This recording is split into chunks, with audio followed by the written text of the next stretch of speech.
ಅವಾಗ ಬಸವಣ್ಣನವ್ರು ಹೇಳ್ತಾರೆ, ಗೋತ್ರನಾಮವ ಬೆಸಗೊಂಡಡೆ ಅವೇ ಗೋತ್ರನಾಮವ ಬೆಸಗೊಂಡಡೆ ತೆರೆಯ ಕುತ್ತಿ ನೆಲನ ಬರೆಯುತ್ತಿದ್ದೀರಿ ಅದೇ ಕೈಯ.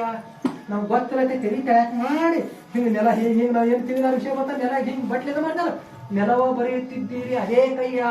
ಎಮ್ಮಯ್ಯ ಗೋತ್ರ ಅಂದ್ರೆ ನಮ್ಮೆಲ್ಲ ಎಮ್ಮಯ್ಯ ಗೋತ್ರ ಮಾರಾರ ಚೆನ್ನಯ್ಯ, ಎಮ್ಮಯ್ಯ ಗೋತ್ರ ನಾಮ ಎಂಬುದು ಡೋಹಾರ ಕಕ್ಕಯ್ಯ ಕೂಡಲ ಸಂಗಮ ದೇವ ಸಾಕ್ಷಿಯಾಗೈತಿ. ಗೋತ್ರನಾಮ ಅಂದ್ರೆ ಎಲ್ಲಾರು ತಿಳ್ಕೊಂಡ್ಬಿಡ್ರಿ, ಮೂಲ ಪುರುಷ. ಈಗ ಇವ್ರ ಹೆಸರು ಹಿಂಗ ಇವ್ರಿಗೆ ಗೌಡ್ರ ಆ ಮುಖ್ಯ ಮಗನಾಗಿ ಹಂಗ ಈ ನಾವೆಲ್ಲ ಏನ್ ಬಸವ ಧರ್ಮದವರು, ಸಮತಾ ತತ್ವದವರು, ಬಸವಣ್ಣನವ್ರನ್ನ ಯಾರು ನಂಬದವರು, ನಮಗೆಲ್ಲಾರು ಮೂಲ ಪುರುಷ ಯಾರಪ್ಪ ಅಂದ್ರ ಮಾಲಾರ ಚೆನ್ನಯ್ಯ ತಂದೆಗಳು, ಅಲ್ಲಿಂದ ಡೋಹಾರ ಕಕ್ಕಯ್ಯ ಅಪ್ಪಗಳು, ಇವ್ರು ವಂಶದ ಬಂದವರ ಹೇಳು ಅಂತ ಹೇಳ. ಅದಕ್ಕೆ ಅಂತ ವಂಶದಾಗ ಬಂದಂತವ್ರು ನಾವು. ಅದಕ್ಕೆ ಸಾಧ್ಯ ಆದ್ರೆ ತಾವು ಏನೋ ವಿಚಾರ ಮಾಡಿ ಇವತ್ತಿನಿಂದ ಒಂದು ಚೆನ್ನಯ್ಯನ ಓಣಿ ಅಂತ ಮಾಡಿದ್ರೆ ಚಲೋ ಆಗ್ತೈತಿ.